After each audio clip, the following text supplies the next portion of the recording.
Okay, it looks like we are live, guys. Welcome to the CarrGuy SixFan show. My name is Jason Carr, and if you're just tuning in for the first time, you're obviously watching Old Car Auto Guy. And tonight I have live on location at your local Starbucks is my co-host, Grant Tommy. Yes, that is me, straight SixFan. So I am tuning in live from Athens, Alabama, everybody. So it's just barely over the Tennessee border into northern Alabama. But again, my name's Grant Tommy. Straight SixFan is my channel where I focus on budget-minded, relatable, creative builds. Jason, looks like we got ourselves a good crowd in here tonight. Yeah, I think so. People are going to start pouring in here. So before we jump into any hot topics, we are just going to chit chat and welcome One Man Shop as well as the Miniac. And Caper is here, and E for Garage just jumped into the chat. Welcome, guys. I hope you are having a great day today. And I'll be honest. So welcome. Go ahead, Jason. No, I was just going to make a wisecrack about being about welcome to Starbucks. Can I take your order, please? Well, you would have to get my name wrong too if you.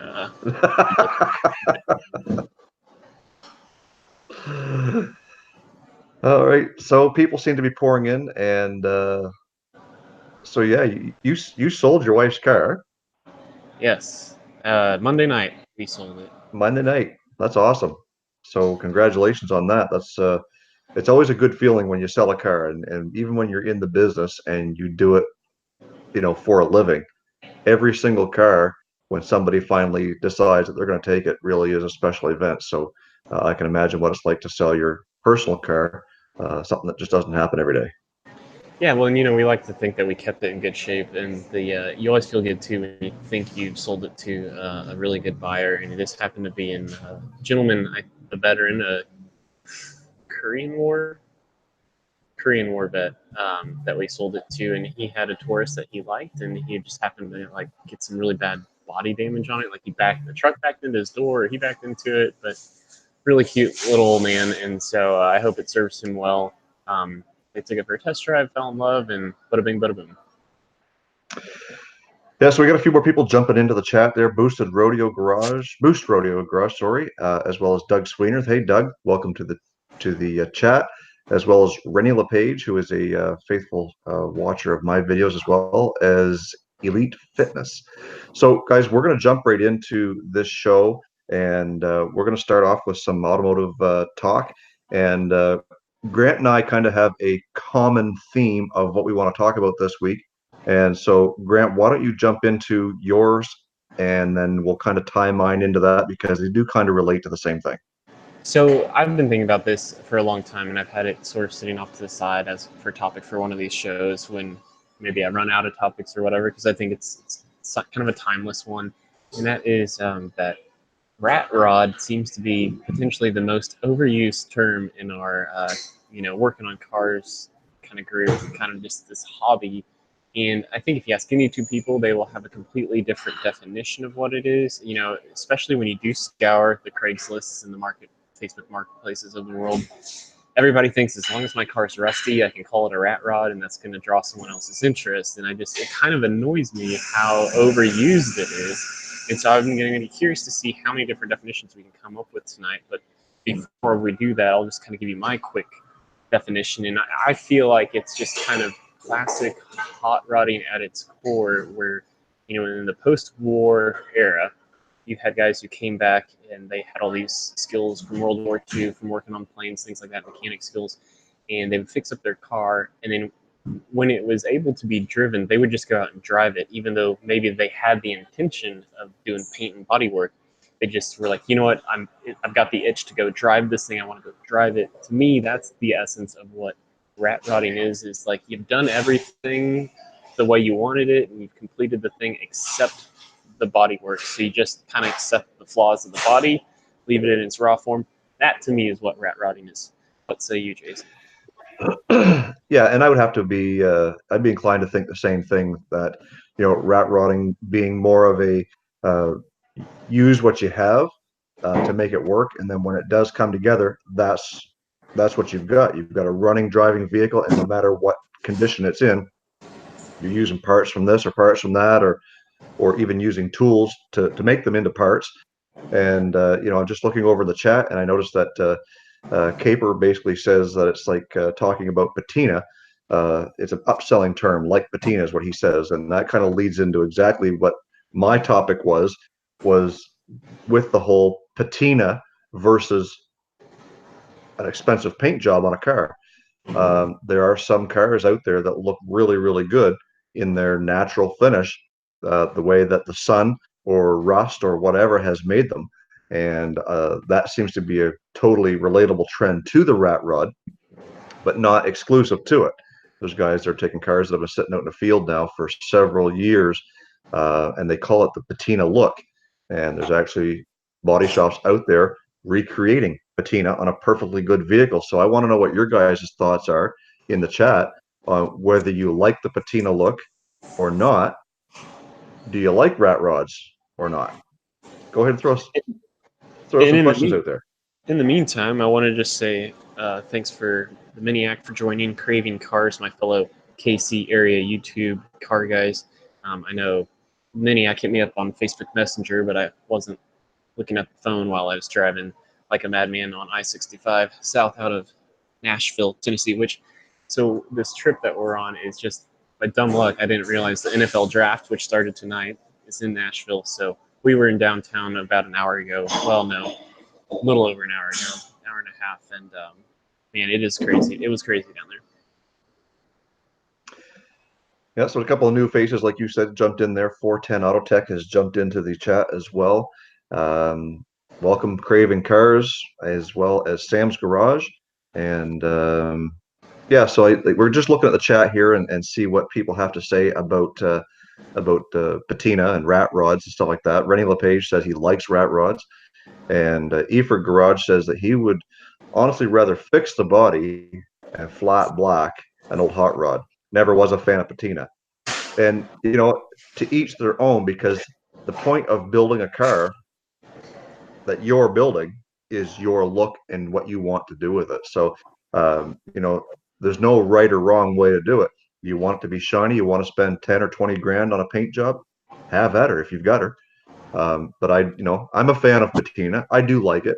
I do like the natural look, and I would almost be inclined to be the type of person that would Scotch-Brite it down and basically add a flat clear coat to it to preserve it, based on where I am, because we are in the Rust Belt up here. You'd want to try and preserve that look if that's what you were going for. See, and I'd even go as far as to say I would probably do the body work, smooth out the metal as best you can as a metal worker. But there's no Bondo, you don't go back and fill it. Maybe you primer over it. Maybe you get artistic with it and do like an airbrush. You kind of maybe airbrush like a patch over it. Do like kind of make it look like an aircraft, like riveted kind of job or something. Much like what you did on the 36 Dodge in your Cordova, wherever there was a flaw in the paint. How can we take this flaw and how can we do something interesting with it? Like I believe is on your dad's 36 Dodge, you did the bullet move kind of on some like chips, some hard rock chips or something. But I'm also interested to kind of get your take, Jason, on what you meant. I'm reading our notes now by patina versus shine. Yeah, so I guess all I was getting at was basically saying if you would sooner drive a car that is in its natural finish versus spending the money for a huge dollar paint job. And I looked over at the chat just briefly, and I seen that Craving Cars had said patina can be good, but it can also wreck a car. And I would be inclined to say that I would agree with that statement, because there is a fine line between a good patina and what a rusty piece of junk that someone's trying to turn into a hot rod really is. Panther Platform also has entered into the chat, as well as Jelly Duck 100, and I Am Random has joined in there. Thanks, guys, for jumping into the chat. Don't be afraid to interact with all these guys who are here, because we are all car guys, and we're also looking to build our channels as well as build each other. And so don't be afraid to hit up their channel, give them some likes and some thumbs up, and subscribe if you like what you see. And also, just a healthy reminder, if you guys have enjoyed yourself in the show, weekly, this is your first time, whatever, share the link, not just like when the show's going on to get more people in here, but in between the shows. Share the link. Just let's help build this community. We hope that you guys have been seeing returns on your end from joining this show as well, because we're trying to grow not just ourselves, but this community and you guys as well.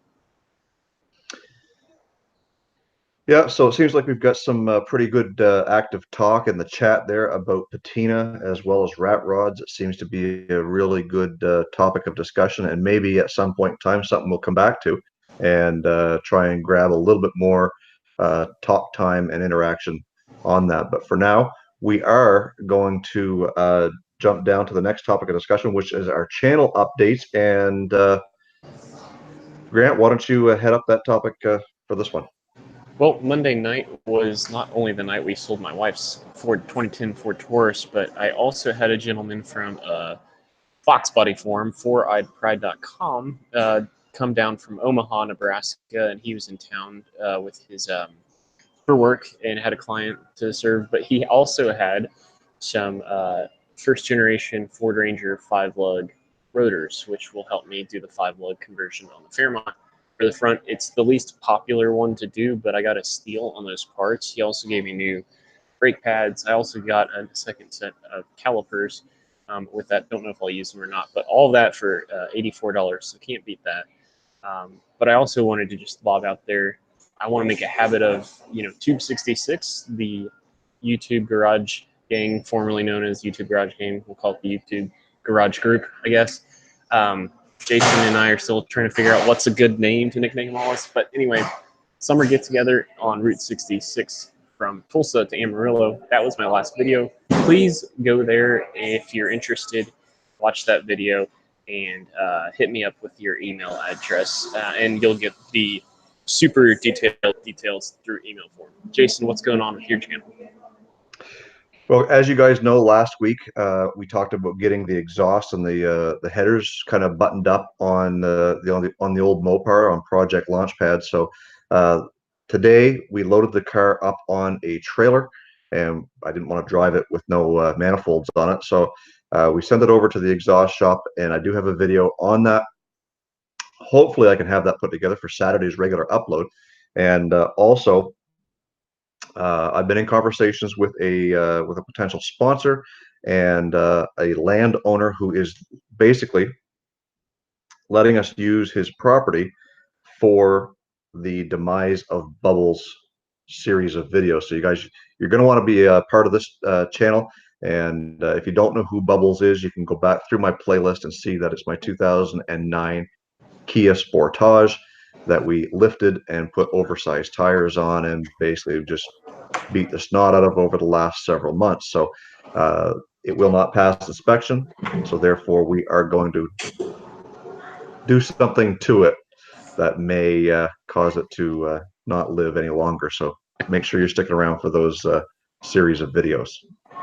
And I have at least somewhat of an inkling of what that might be. So, guys, you are not going to want to miss that. But with that, with the wild moves that Jason may be doing or may not be doing with Bubbles coming up, that kind of just leads us into our next topic, which is tips and tricks, YouTube growth hacks, things like that. And Jason, I'm just kind of curious, what is it that you want to talk about this week that you think can help everybody out in the chat?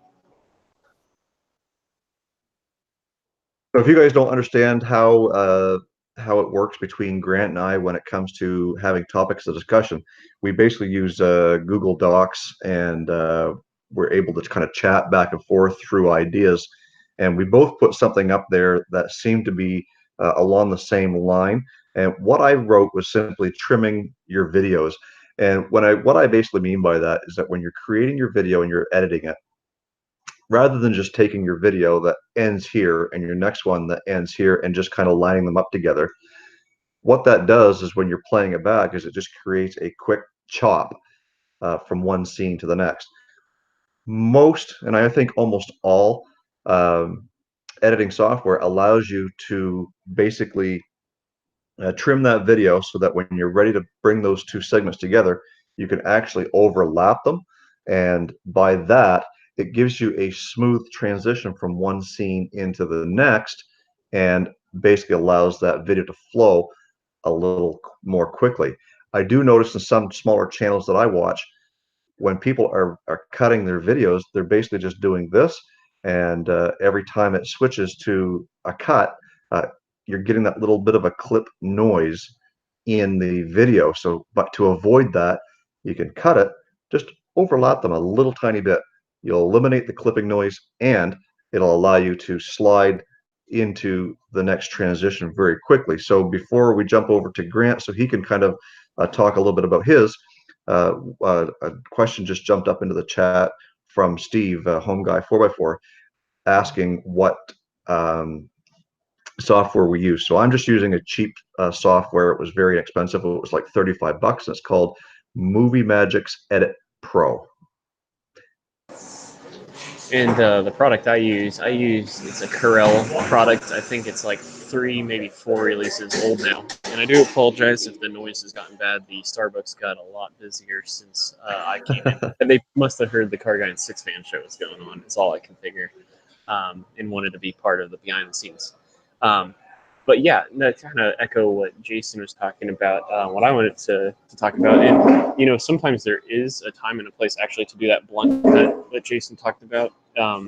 It's just don't use that all the time. And I wanted to talk about a kind of a trick. It's called J clipping and L clipping, and so that's actually where you let, say, you clipped the video right here, you let the audio, you cut it short of maybe going all the way to the end of what you have, but you let the audio drag on, and then you let the scene from the next transition start here. And so maybe the opening scene to the next clip is like just a still shot of, you know, say it's like I set my tripod up outside of my garage, and so it's just kind of a still shot. It's just a good way to, you can transition from one scene to the next, or take some non-action shot and add some action to it. The talking, like the human brain is going to pick up, okay, something's odd here, something is, but it's, if you pay attention to that, Hollywood uses it all the time when they transition. And so I forget, I think I talked about L clipping. J clipping's the reverse, where the audio from the next scene starts maybe a little bit earlier as you're transitioning out of something on the video. And that's been a key. I probably was on a 4 or 5 video streak where I was landing in what I like to consider the time sweet spot, which is like 9 to 12 minutes. And that helped me a lot condense my content, because anyway, that's what I wanted to talk about. J clipping and L clipping. If I didn't do a great job explaining it, just Google it, and someone can probably explain it better than me. I think you nailed it down there pretty good. I don't think you did anything wrong there. I think it was very well explained, and there seems to be bringing up once again a lot of dialogue in the chat based on different types of product that people are using for their videos, as well as different people saying that, of course, you know, they do overlap them, and they're using the J and the L clips or cuts as well, which is great. And that's why we're just making these suggestions, because I'm not pinpointing anyone's video in particular, just that, you know, we do see that, and it just helps make a little bit more professional video when you're starting to you know, piece those things together. So it's always good to have that there. And by no means are Jason or myself great editors. We like to think we're better than when we started, and we want to continue to get better. But these are just little, you know, again, that's the point of the segment of this part of the show, is to just give you guys tips and tricks, things you may have never heard about. Yeah, and like I said, it seems to be you know, very good information to pass out, and you know, Grant is absolutely right. We don't claim to be professionals, but the more that we use it, the more we learn, and you know, we just want to share some of those tips along with you guys. Burning Rubber Garage has just entered the room, and I'm just going to scroll up here right quick before we jump into the next series to see if we've missed anybody that may have jumped in since.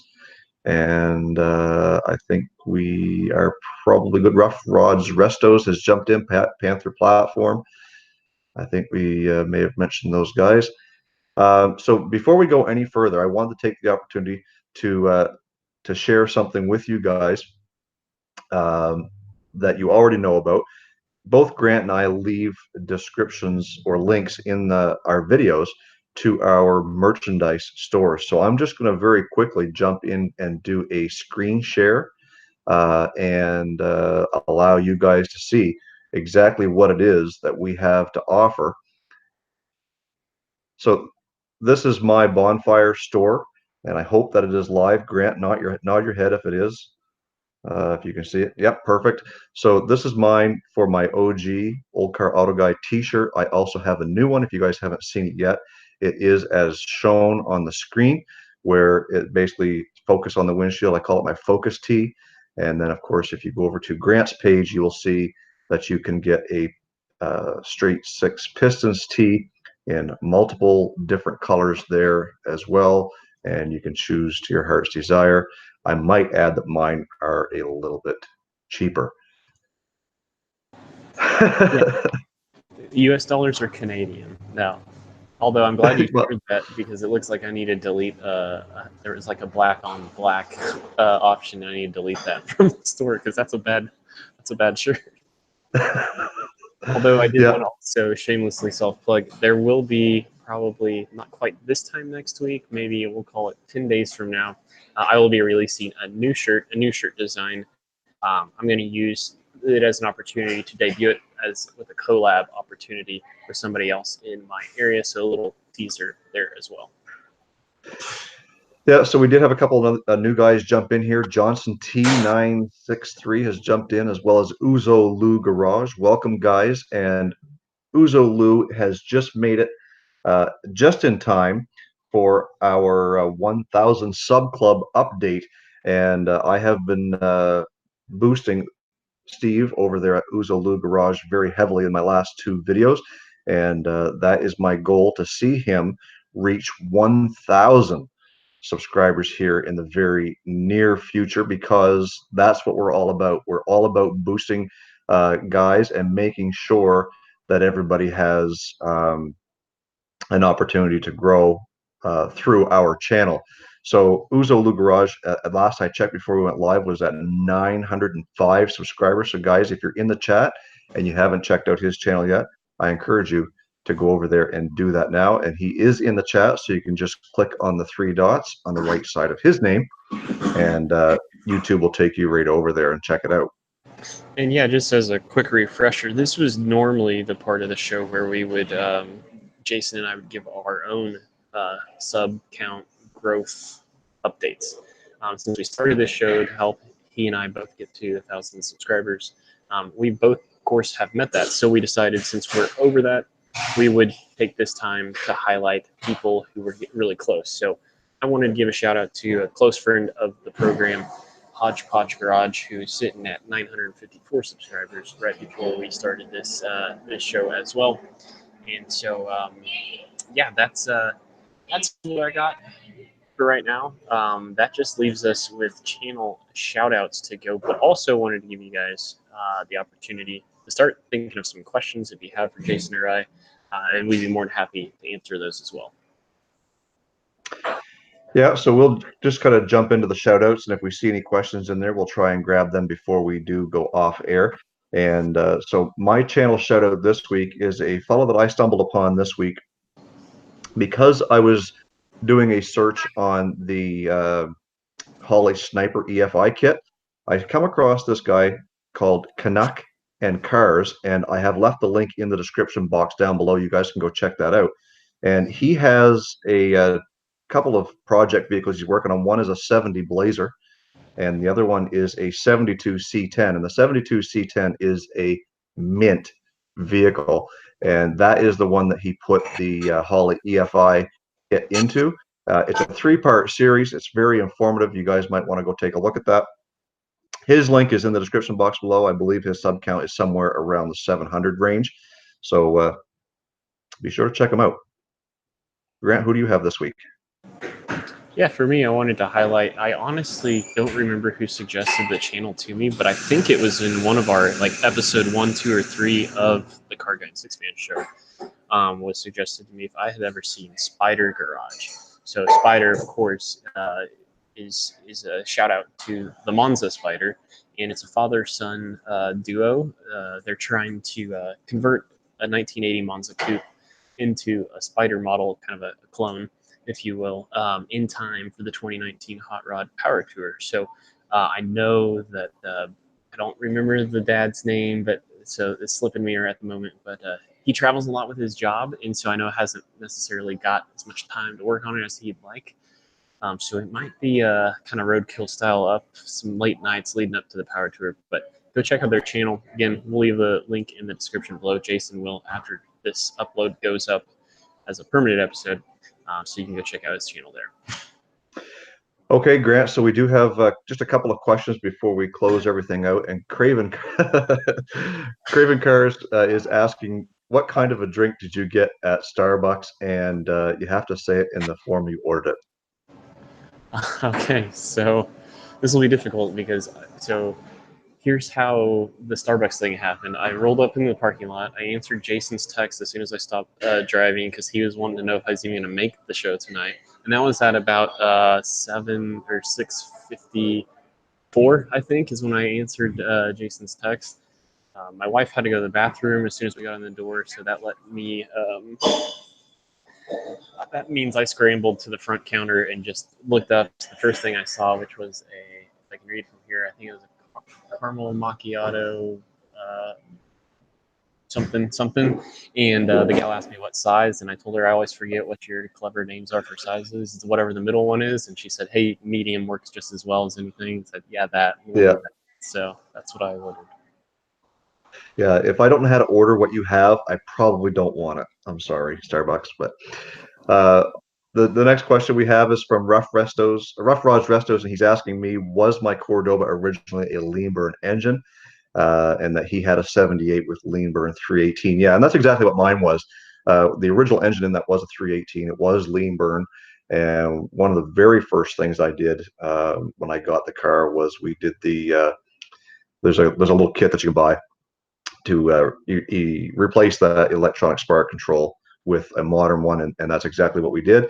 And that's currently what we are offering on it today with no lean burn. So thanks for the questions, guys. And maybe we've got time for one more, and it comes from Corey again saying, hey, Grant, do you have any shirts on hand, or do you have to order them from the online store only? Yeah, so I was able to throw that into the chat. It is strictly through Spreadshirt.com. The link, it's below almost every video I have since I've started that. So over a year long now. Every video should have that. And Spreadshirt's kind of neat because I don't have to wait for an order quota. It literally is just they have a design on hand and they can print a one-off shirt at any time for anyone as long as you order for that.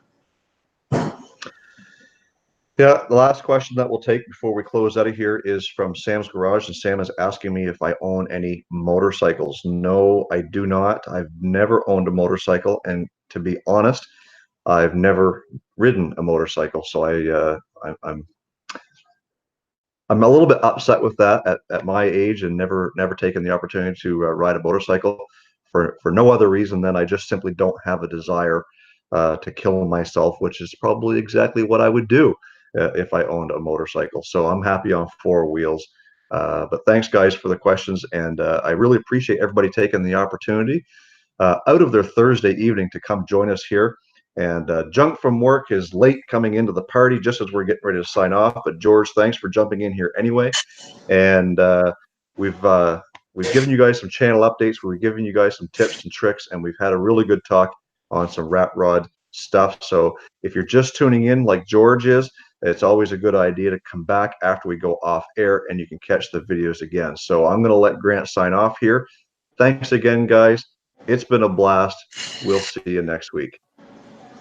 Yeah, so thanks again to everybody who has had the chance to join us tonight. We've enjoyed it.